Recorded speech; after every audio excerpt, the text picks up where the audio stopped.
Hello friends, welcome to ST tutorial YouTube channel. Friends, TGT PGT का form तो आ चुका है, आप सभी लोग जान रहे होंगे, और उसका फॉर्म भी फिलअप हो रहा है।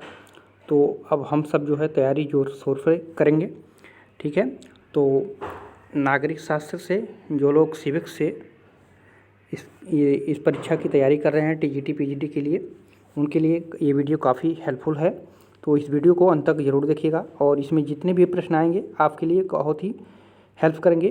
तो चलिए वीडियो को शुरू करते हैं और पहला प्रश्न देखते हैं।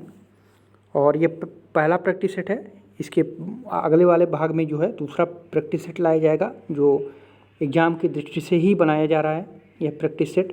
तो बहुत अच्छी तरीके से आप लोग प्रश्नों को देखिएगा। पहला प्रश्न है, भारत के किस प्रदेश में अनुसूचित जनजातियों के लिए सर्वाधिक सीटें आरक्षित हैं? तो सही उत्तर हो जाएगा आपका option number D, Madhya Pradesh. ठीक है, तो मध्य प्रदेश में लोकसभा की कुल टोटल जो है 29 सीटें हैं, और 29 सीटों में जो है 10 सीटें अनुसूचित जनजातियों के लिए रखी गई हैं। ठीक है, तो सर्वाधिक जो है वहाँ पे अधिक सीटें हैं मध्य प्रदेश में। ठीक है, और अगर पूछे लोकसभा में कुल कितने सीटें अनुसूचित जनजाति के लिए हैं, तो लोकसभा में जो है 47 सीट अनुसूचित जनजाति के लिए है, और 84 सीट अनुसूचित जाति के लिए है। ठीक है, 84 सीट जो है अनुसूचित जाति के लिए है। तो इन तीनों चारों फैक्ट्स को याद रखिएगा। लोकसभा में अगर पूछेगा लोकसभा में अनुसूचित जनजाति के लिए कुल कितनी सीटें आरक्षित हैं, तो 47 हैं, और अनुसूचित जाति के लिए कितना है, तो 84 है लोकसभा में। ठीक है, और किस प्रदेश में सबसे अधिक अनुसूचित जनजाति हैं, तो वो मध्य प्रदेश में है। ठीक है, 10 सीटें वहाँ पे हैं। ठीक है, टोटल वहाँ लोकसभा की सीटें मध्य प्रदेश से 29 आती हैं। ठीक है, तो इन सारे फैक्ट्स को याद रखिएगा। दूसरा नंबर प्रश्न है, निम्नलिखित में से किस देश का संविधान अलिखित है? तो सभी लोग जानते होंगे जो इंग्लैंड का संविधान है वो अलिखित संविधान है, और लिखित संविधान में सबसे बड़ा संविधान पूछता है तो अपने भारत का है। ठीक है, तो इसको जो है आप लोग याद रखिएगा। तीसरा नंबर प्रश्न है, निम्नलिखित में से कौन सा सैन्य संगठन नहीं है? यहाँ नहीं है पूछ रहा है। नाटो, सेंटो, सीटो, अमेरिकी राज्यों का संगठन, तो कौन सा सैन्य संगठन नहीं है? तो सेंटो जो है वो सैन्य संगठन नहीं है। ठीक है, नाटो है, सीटो है, अमेरिकी राज्यों का ये संगठन है, ये सब जो है सैन्य संगठन है, लेकिन सेंटो जो है सैन्य संगठन नहीं है।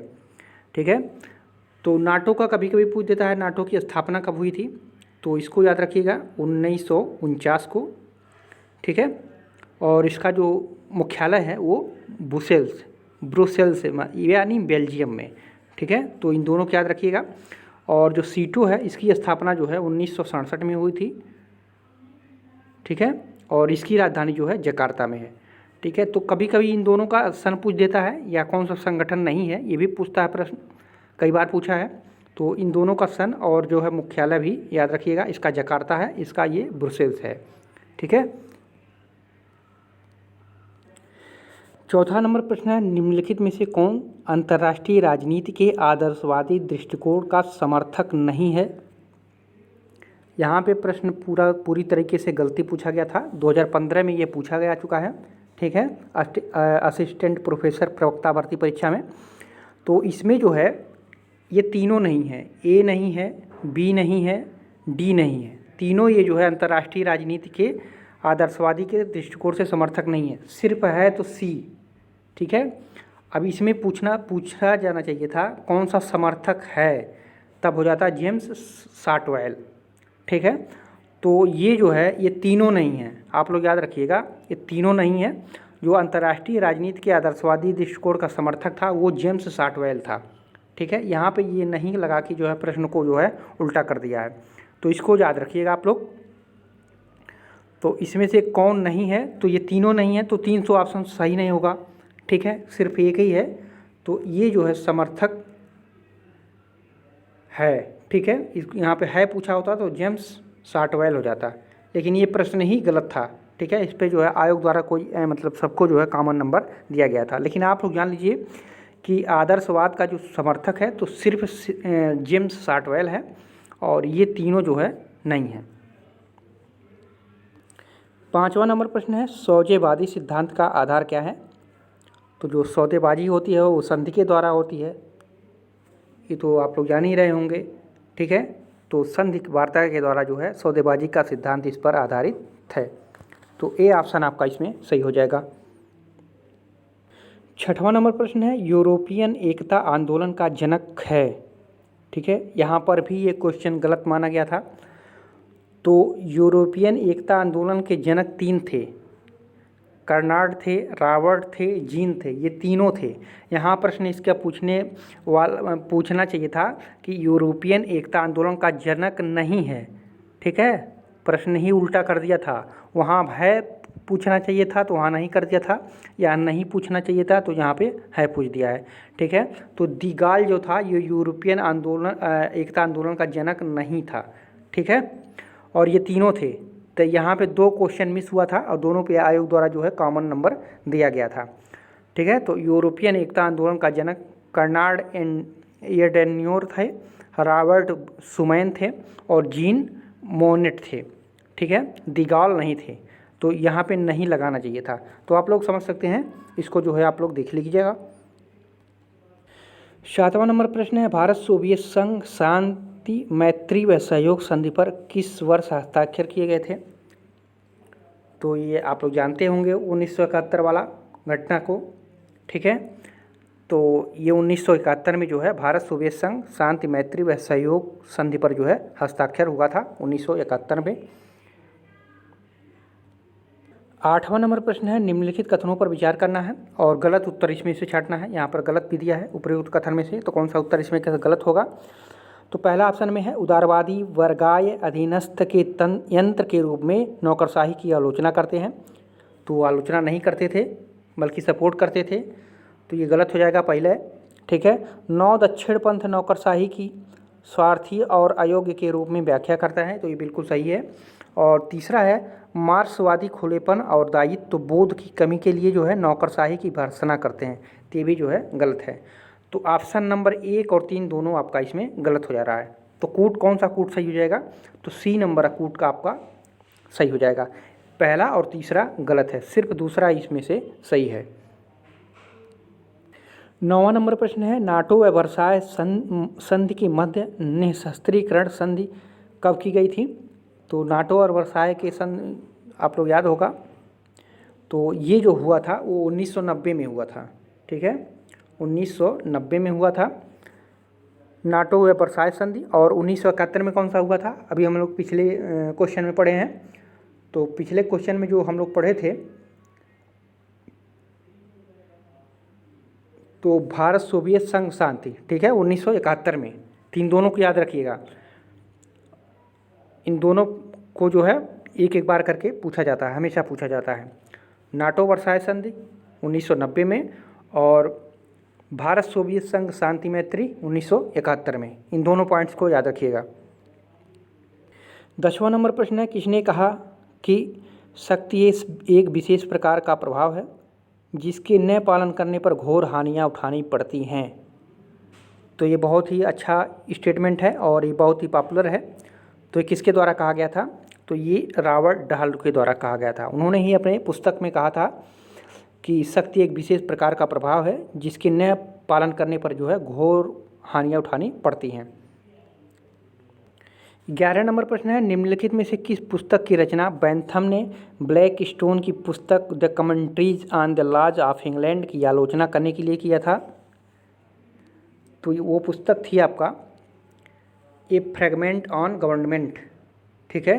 ये रॉबर्ट बेंथम की एक पुस्तक थी ना, ये एक फ्रेगमेंट ऑन गवर्नमेंट। तो उस पुस्तक में ही जो है उन्होंने ब्लैक स्टोन की पुस्तक में जो है the commentaries on the laws of England जो था उसका आलोचना इस पुस्तक में किया है, ठीक है। ये भी बहुत ही पॉपुलर पुस्तक थी। 12 नंबर प्रश्न है, अंतर्राष्ट्रीय संबंध में शांति अध्ययन से संबंधित निम्नलिखित कथनों पर विचार करना है और उसमें से गलत को चूज करना है। तो पहला है, शांति शोध हिंसा और संघर्ष के बीच संबंध स्थापित करना चाहती है, तो ये बिल्कुल सही है।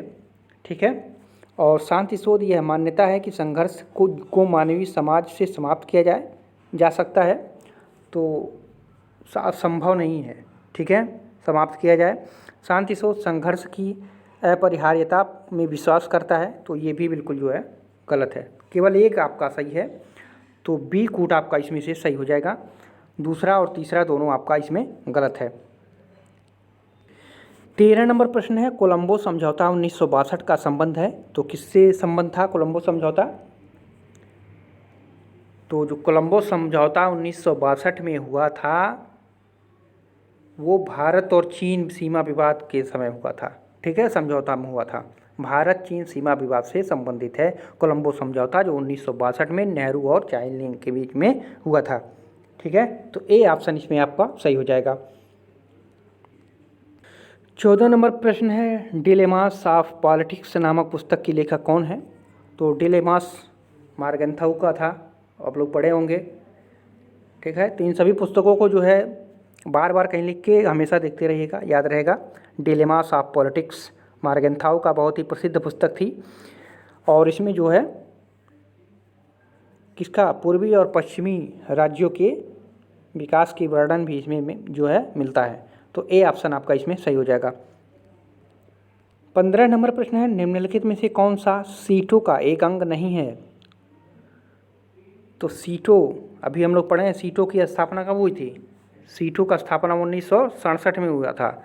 इसका मुख्यालय कहाँ है सीटों का? तो जकार्ता है। ठीक है, तो सीटों के कौन कौन से अंग हैं? तो सीटों में जो है परिषद है, सचिवालय एवं समूह का कार्य समूह है, पहरुआ समितियां भी हैं उसमें। ठीक है, तो कौन सा इसमें नहीं है पूछा है, तो इसमें जो है सभा नहीं है। ठीक है, सीटों में जो है सभा नहीं है। ठीक है, तो ए ऑप्शन इसमें आपका सही हो जाएगा। 16 नंबर प्रश्न है, कूटनीति के बारे में निम्नलिखित में से कौन सा कथन गलत है? तो कूटनीति के बारे में कौन सा कथन इसमें से गलत हो जाएगा? अंतर्राष्ट्रीय संबंधों का वार्ता के समाधान द्वारा प्रबंधन की कूटनीति है, सही है। कूटनीति राजनीति की ऐसी व्यवस्था में काम करती है जिसमें युद्ध एक संभावना है, बिल्कुल सही है। कूटनीति सभी प्रासंगिक होगी जबकि पूर्ण असहमति हो, तो बिल्कुल गलत है। असहमति होगा तो कहाँ जो है कूटनीति होगी। ठीक है, डी कूटनीति में सफलता का अर्थ यह होता है कि अन्य राष्ट्रों को अपने दृष्टिकोण पर आने के लिए मना लिया जाए, तो बिल्कुल ये सही है। तो इसमें से आपका सी गलत हो रहा है। ठीक है, तो सही उत्तर हो जाएगा आपका ऑप्शन नंबर सी, ये गलत है। 17 नंबर प्रश्न है, ब्रिक्स शिखर सम्मेलन का आयोजन ब्राज़ील में हुआ था, किस सन में ब्राज़ील में हुआ था? तो 2010 में ब्राज़ील में हुआ था। ठीक है, ब्रिक्स की स्थापना 2009 में हुआ था, यहाँ पूरा देख लीजिए। ठीक है, 2009 में हुआ था ब्रिक्स की स्थापना, और 16 जुलाई 2009 को पहला ब्रिक्स सम्मेलन रूस में हुआ था। ठीक है, 2009 में रूस में हुआ था, 2010 में जो है कहाँ पे हुआ था? ये ब्राज़ील में हुआ था। ठीक है, और 2020 वाला जो 12वां होने जा रहा था 21 और 23 जुलाई को, वो पीटर्सबर्ग में होने जा रहा था, लेकिन कोरोना के कारण उसको जो है टाल दिया गया है। ठीक है, और इसकी स्थापना पूछेगा तो 2009 में। इसके देश कौन कौन हैं? तो BRICS यही होता है, तो ये हो जाएगा आपका बी से कौन सा देश हो जाएगा? ब्राज़ील, रसिया यानी रूस, इंडिया, चाइना, साउथ अफ्रीका, यही इसके जो है 5 सदस्य देश भी होते हैं इसमें। ठीक है, ब्रिक्स में, तो इसको ये सदस्य देश भी इसके नाम से ही रखा गया है, 5 सदस्य देश इसमें हैं। 18 नंबर प्रश्न है, निम्नलिखित में से लोक प्रशासन के किस विद्वान को नोबेल पुरस्कार प्राप्त हो चुका है? तो आप लोग जानते ही होंगे हर्बर्ट साइमन को, इनको जो है नोबेल पुरस्कार जो है प्रशासन के क्षेत्र में मिल चुका है। ठीक है, बहुत ही प्रसिद्ध राजनीतिज्ञ थे और इनको आप लोग जानते भी होंगे। ठीक है, तो फ्रेंड्स अगर वीडियो अच्छा लग रहा हो तो चैनल को सब्सक्राइब, लाइक, अपने दोस्तों में शेयर जरूर कीजिएगा। ठीक है, और बेल आइकन पर प्रेस कर लीजिएगा ताकि आने वाले वीडियो का नोटिफिकेशन आप सभी को मिल सके। अगला प्रश्न देखते हैं। 19 नंबर प्रश्न है, दी न्यू स्टेट नामक पुस्तक की रचना किसने की थी? The new state, cold war के बाद का जो राज्य होगा कैसा होगा, उसके एक पुस्तक लिख दिया था, एक रचना की गई थी, किसके द्वारा की गई थी? तो किया गया था ये आपका एम.पी. फॉलेट के द्वारा, एम.पी. फॉलेट के द्वारा। ठीक है, तो ए ऑप्शन इसमें आपका सही हो जाएगा। द न्यू स्टेट जो था एम.पी. फॉलेट के द्वारा दिया गया था। फ्रेंड्स, यह इसका पहला पार्ट है। इसके आगे का पार्ट हम नेक्स्ट वीडियो में लाएंगे। इसमें मात्र 20 ही प्रश्न थे। ठीक है, और इसका अगला का पार्ट जो है भी बहुत ही महत्वपूर्ण होगा, तो आप लोग ज़रूर देखिएगा और चैनल को सब्सक्राइब कर लीजिएगा ताकि सभी वीडियो आप तक पहुंच सके। और अंतिम प्रश्न आज का देखते हैं।